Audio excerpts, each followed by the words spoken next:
Vidéo au titre putaclic, je le conçois, mais qui, je l'espère, aura quand même vocation à être intéressante. Elle tentera effectivement de formuler une ébauche de réponse à la question suivante: qu'est-ce qui fait la valeur d'un livre? Et en vue de répondre à cette question, on se basera sur l'exemple d'un livre de maths. J'allais évidemment pas changer de discipline, ça serait pas cohérent avec la DA de la chaîne, et ce livre il est relativement onéreux, puisque, comme l'indique le titre de la vidéo, il coûte 791,24 €. Donc on peut dire que c'est une modique somme, Lâcher un demi-smic pour faire des maths, ça pourrait s'apparenter à du masochisme extrême, à chacun son club BDSM après. Pourtant, il y a peut-être de bonnes raisons sous-jacentes à ce que ce prix soit si élevé, et c'est ce qu'on va tâcher de démystifier dans cette vidéo. La première étape, ce sera de se procurer ce livre pour tâcher d'en faire un examen impartial et rigoureux. Le problème, c'est que je n'ai pas une thune. Et il n'est pas non plus dans la bibliothèque de ma fac, donc il va falloir que je trouve une solution coûte que coûte.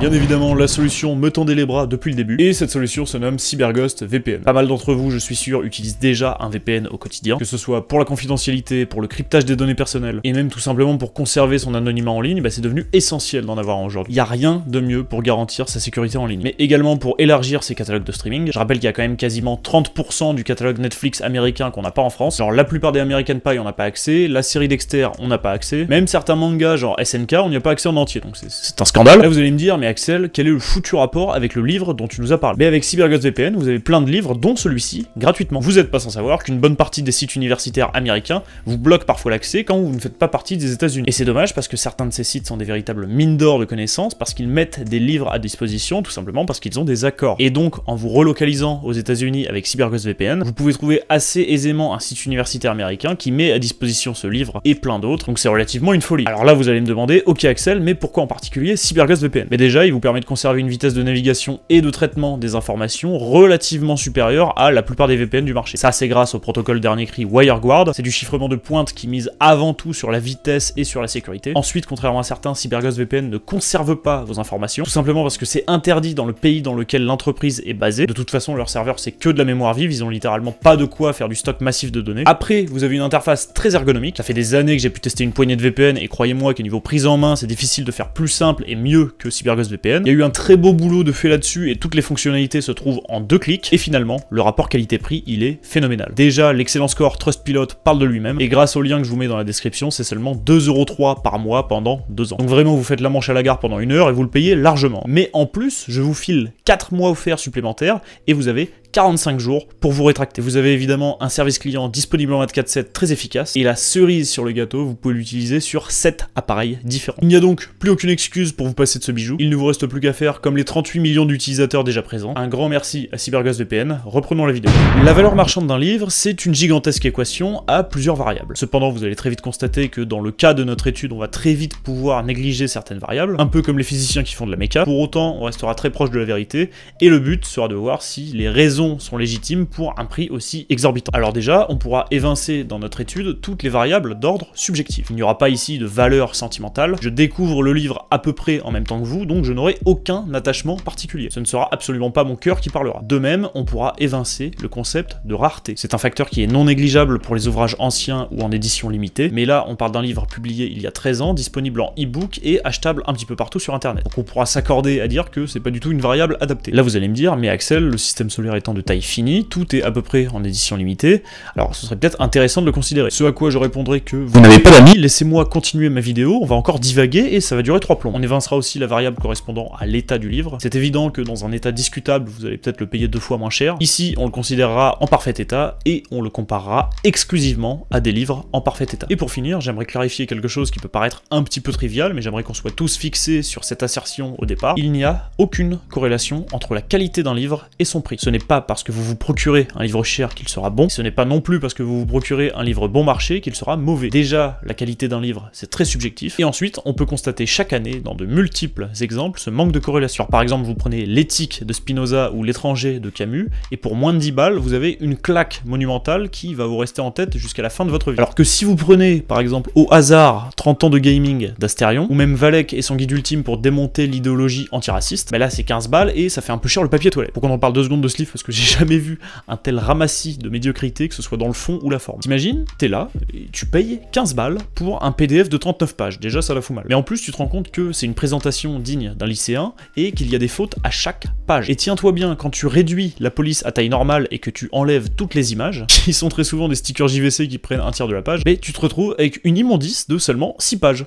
Voilà, 6 pages Word, hein, je ne déconne même pas. On surfe sur le bad buzz, mais on se sent subversif. Hein. Donc ouais, 2,50€ la page, ça fait un peu cher. Surtout pour apprendre que le Congo belge et le Congo français, bah c'est la même chose. Et aussi pour constater avec stupeur qu'il n'a absolument pas lu ses sources qu'il a d'ailleurs vomi à la fin de son bouquin, un petit peu comme il le ferait dans une description de vidéo YouTube. Bref, maintenant que l'étude est simplifiée, il va nous rester 3 variables à examiner. La variable contenu, la variable taille et la variable auteur-éditeur. Alors là, j'en vois déjà me dire que la taille d'un livre n'est pas corrélée à sa valeur. Effectivement, pas nécessairement, c'est clairement pas systématique. C'est davantage un facteur multiplicatif très dépendant de la qualité et d'autres paramètres, mais il est tout de même important de noter que le livre dont on parle, il fait 2200 pages. Donc ça c'est pas rien, hein, surtout quand il s'agit de mathématiques. Et quoi qu'il arrive, on ne pourra jamais dire que ça ne compte pas, ça compte tout de même un peu avec les procédés de fabrication, etc. Gardons ça de côté pour le moment, parce que là où on va pouvoir basculer vers le prochain paramètre, c'est que ces 2200 pages sont divisées en 24 parties classées chronologiquement, et chacune étant écrite par un ou plusieurs grands experts du domaine en question. Réellement, à chaque partie, vous avez un ou deux auteurs qui sont associés et qui sont des maîtres absolus. Par exemple, dans la partie ensemble stationnaire, c'est-à-dire la partie qui étudie entre autres les ordinaux comme Aleph 0, ou même des questions plus complexes et saugrenues par rapport à la structure des ensembles, par rapport aux axiomes de la théorie que vous étudiez, mais c'est Thomas Jek, l'auteur, qui s'est occupé de rédiger cette partie, et c'est un véritable pilier de la théorie des ensembles. Il a dédié réellement sa vie à ça. Aujourd'hui, il a l'âge vénérable de 79 ans, et il a dévoué sa vie à pondre des livres de cette théorie. Je trouve ça admirable. Autre exemple avec une autre partie intitulée Invariant de mesures et catégories, c'est Tomek Bartoszynski qui l'a écrite, et c'est exactement son domaine d'étude. Tout ce qui est attrait au forcing, hein, c'est-à-dire sa spécialité, c'est intrinsèquement lié à cette partie. Concrètement, c'est un outil qui sert à prouver des résultats de cohérence et d'indépendance en théorie des ensembles. L'hypothèse du continu, par exemple, que vous connaissez bien, le fait qu'il n'existe aucun ensemble de cardinal strictement compris entre le cardinal de n et le cardinal de R, et notamment son indépendance par rapport à la théorie ZFC, et ben ça c'est fait par de l'invariance par forcing. C'est Paul Cohen, je crois, qui avait introduit ça dans les années 60, et c'est ce qui vous dit concrètement que l'hypothèse du continu, bah, c'est carrément indécidable. Vous ne pouvez ni le prouver, ni le réfuter. Et j'adorerais réellement plus développer avec vous ce genre de choses, sauf que malheureusement je suis un abruti sidéral, donc voilà, je ne peux en parler qu'en surface. C'est généralement du niveau post-doc, hein, c'est ridiculement dur à appréhender. Encore aujourd'hui, ce sont des sujets qui font débat. Par exemple, on se demande quelles hypothèses il faudrait ajouter à la théorie ZFC pour que l'hypothèse du continu devienne prouvable ou réfutable. C'est intéressant de voir ce genre de débat d'actualité, malheureusement je n'ai pas le bagage pour en parler. Même en parlant rapidement comme maintenant, je suis sûr que je dois horrifier les puristes, je dois raconter beaucoup de bêtises, donc par peur de manquer beaucoup de rigueur et de provoquer des suicides, je décide de ne pas trop m'engouffrer là-dedans. Quoi qu'il en soit, c'est des sujets qui sont terriblement pointus, hein. Je pense que vous vous en rendez compte. N'importe laquelle de ces 24 parties est relativement difficile à appréhender, il faut un bagage extrêmement solide. Et je pense que ça vous permet de commencer à comprendre pourquoi ce livre est potentiellement très cher. Ce que je veux avancer par tout ce que je viens de vous raconter, c'est qu'on a réellement pris une poignée de trentaine de mathématiciens qui font partie de l'élite de recherche actuelle en théorie des ensembles, on les a réunis un petit peu comme les Dragon Ball, et le fruit de leur association a donné ce livre. Un livre qui est véritablement un bijou de la théorie des ensembles modernes, qui résume avec une grande clarté les concepts et les techniques qui sont en vogue, et qui servira énormément aux futurs chercheurs. C'est écrit par des gens qui sont des véritables spécialistes et qui ont dédié une bonne partie de leur vie. Néanmoins, il y a quelque chose de louche. Tous les arguments que je vous ai avancés en faveur de ce livre ne constituent en aucun cas une condition suffisante à justifier un prix aussi élevé. Parce que si surprenant que cela puisse paraître, un demi-smic pour un livre de maths, ce n'est pas quelque chose de normal. En vous promenant de façon nonchalante à travers les étagères de certaines bibliothèques universitaires, vous verrez qu'il existe des livres de taille quasi similaire, qui sont écrits également par des mathématiciens très reconnus, et qui pourtant valent 10 voire 15 fois moins cher. Vraiment, faites l'expérience, hein, baladez-vous dans une BU de maths, et vous trouverez des livres énormes qui dépassent le millier de pages. Le truc, c'est même plus un cale-porte, hein, tu peux caler le portail du château de Versailles avec, et vous en avez généralement pour 70-80€ maximum. Alors là, vous allez me dire, oui mais Axel, tu nous parles de livres à usage de la licence. Là, on parle d'un livre doctorat, donc c'est pas le même niveau de maîtrise. Sauf que, même pas. Rien que si vous voulez, par exemple, un bon livre limite post-doc sur le forcing, vous vous tournez vers Théorie des ensembles de Krivine, édité chez Cassini, vous avez un beau pavé qui couvre énormément de choses, et ça vous coûte 40 balles. Et même si vous n'avez pas la foi d'acheter ce genre de livre, il y a plein de chercheurs comme Bartoszyński qui vont partager beaucoup de ressources pour partager leurs connaissances. Avec Internet aujourd'hui, vous avez une chance inouïe de partage d'informations, et si vous voulez approfondir un sujet comme le forcing, vous pouvez le faire, parce qu'il y a plein de choses à disposition, quoi qu'il arrive. Donc, il y a forcément une dimension qu'on oublie d'étudier. Et cette dimension en question, vous êtes attentif, c'est l'éditeur. Parce que cette couverture noble et très épurée, c'est signé une maison d'édition américaine très connue, j'ai nommé Springer. Souvent dénotée par une couleur jaune très caractéristique et un écusson qui fait largement penser aux cavaliers aux échecs, Springer est un éditeur qui ne fait clairement pas l'unanimité dans la communauté scientifique. Ils ont effectivement la fâcheuse tendance de plutôt promouvoir le business au détriment du partage de connaissances. En d'autres termes, ils savent quand il y a de l'argent à se faire, et quand vous voulez vous procurer ce genre de livre, vous payez en partie la marque. Alors, ils vont certainement te sortir l'argument du oui, non mais on utilise du beau papier, une belle reliure, et vous avez vu les beaux dessins et les belles couleurs? Alors, c'est vrai, c'est un fait. Mais vous n'allez pas me faire croire que le coût de fabrication, il est si élevé au point d'en arriver là. Je sais que vous avez des accords relativement alléchants avec certains imprimeurs, donc pas à moi. Oui, mais attention, on verse des royalties aux auteurs. Alors, j'ai eu des échos de la part d'un de mes profs. Ces collègues qui ont publié chez Springer ont le plus souvent été payés au lance-pierre. Et je trouve ça assez fascinant de voir qu'une maison d'édition aussi prestigieuse fasse des contrats aussi hallucinants, d'ailleurs. Donc pour résumer, la politique économique de Springer, c'est ne pas hésiter à mettre des prix qui sont parfois faramineux. Le moindre handbook, c'est en moyenne 350 €, et il y en a qui plafonnent carrément à des prix à 4 chiffres. Et la question qu'on pourrait se poser, c'est comment ils peuvent se permettre de faire ça? Parce que s'ils le font, c'est déjà qu'ils le peuvent, et c'est surtout que ça marche. Donc c'est une question tout à fait légitime, et je pense que la réponse est très intéressante. Je vais donc tenter d'apporter une réponse partielle. Comme on a pu se rendre compte, les maths, c'est déjà un marché de niche. Il y a très peu de gens qui achètent des livres de maths en France, parce que déjà 95% de la population a en horreur les mathématiques. Alors maintenant, je vous laisse imaginer le marché des livres à Bac+8, mathématiques, à usage purement professionnel. C'est le marché de niche dans le marché de niche, c'est nicheception. Donc Springer égale marché de niche phénoménal. Une façon de s'en rendre compte, c'est que si eux, ils vendent un livre à 5000 exemplaires,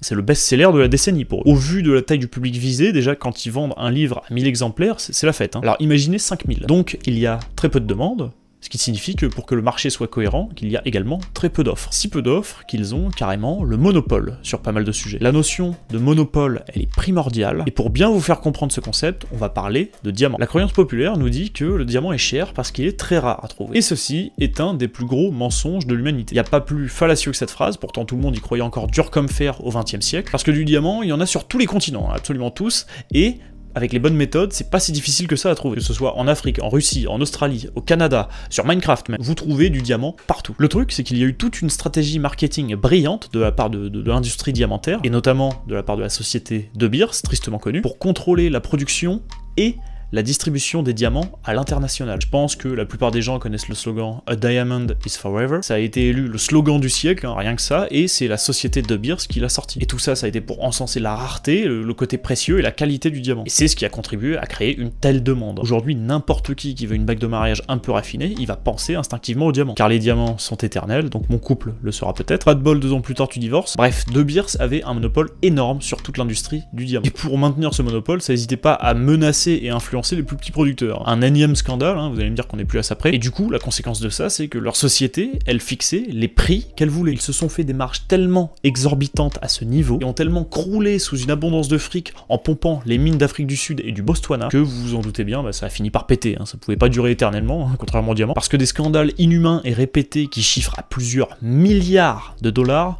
ça passe pas inaperçu. Aujourd'hui, il y a un petit peu moins cette histoire de monopole depuis qu'il y a eu la crise. Mais rassurez-vous, c'est comme le pétrole, il y a toujours des accords un petit peu vaseux qui traînent. Bref, ce n'est pas ici le sujet. Tout ça pour vous illustrer que quand vous avez le monopole sur une ressource quelconque, ou qu'elle soit matérielle ou pas d'ailleurs, mais vous avez un pouvoir économique formidable. Parce qu'être dominant sur un marché, c'est déjà avoir un avantage considérable sur tous ses concurrents, et surtout, une liberté de fixation des prix. Et Springer, on dira ce qu'on veut, mais ils ont ce monopole sur une bonne part du marché, ce qui fait que c'est devenu une belle pompe à fric. En 2014, ça s'est fait des grosses marges opérationnelles à quasiment 40%, et rien qu'avec les publications non scientifiques, ça lâchait des grands 285 millions de dollars. C'est véritablement énorme, et certains pourront d'ailleurs trouver ça scandaleux. Mais malgré ça, ils rendent énormément service à la communauté scientifique. Et ils se tapent pas mal de boulots difficiles que beaucoup ne feraient pas. Donc on ne peut pas cracher complètement là-dessus. D'autant que la majeure partie des livres qui sont achetés chez eux, c'est c'est pas des achats effectués par des particuliers. C'est généralement des bibliothèques universitaires qui ont des budgets assez confortables, qui vont se permettre d'acheter ça pour leurs chercheurs. Il n'empêche qu'il reste une problématique de taille. Parce que ça fait pas mal de temps que les maisons d'édition en profitent. Et pas seulement Springer, hein. Vous prenez Thomson Reuters, les livres d'éco droit qui coûtent 400 balles, ça va 5 minutes quoi. Et cette problématique, j'ai aucune idée de la moindre piste de résolution qui conviendrait. Est-ce qu'il faudrait promouvoir l'accès libre et ouvert? Est-ce qu'il faudrait accentuer la transparence des coûts? Est-ce que même les instituts de recherche, ils auraient pas intérêt à faire pression pour que les choses bougent? Sincèrement, j'en ai absolument aucune idée et je vous laisse débattre de ça dans les commentaires, ça pourrait être intéressant. En tout cas, ce n'est absolument pas mon domaine de compétence, hein. Moi, c'est plutôt être un alcoolique notoire, ivre-mort qui fait des intégrales. Mais pour conclure, est-ce que ce livre vaut son prix? Mais malheureusement, après tout ce qu'on vient de dire, la réponse est non. Ce livre, il est remarquable sur plein d'aspects, hein. Ça, on pourra pas l'enlever. Mais après en avoir discuté avec plusieurs personnes plus matures que moi et plus conscientes de ce qui se passe dans ce genre de milieu, le prix mérite sincèrement d'être divisé par deux pour les multiples raisons qu'on a évoquées précédemment. Déjà, payer 400 € pour un livre de maths, c'est quelque chose de conséquent, et quasiment 800 €, je sais pas si vous vous rendez compte, c'est peut-être un poil exagéré. Merci à tous d'avoir regardé cette vidéo jusqu'au bout, comme d'habitude. Ça m'a fait sincèrement plaisir de vous parler de tout ça, surtout qu'on a souvent l'habitude d'évoquer des livres dans les vidéos, sans pour autant en parler en détail.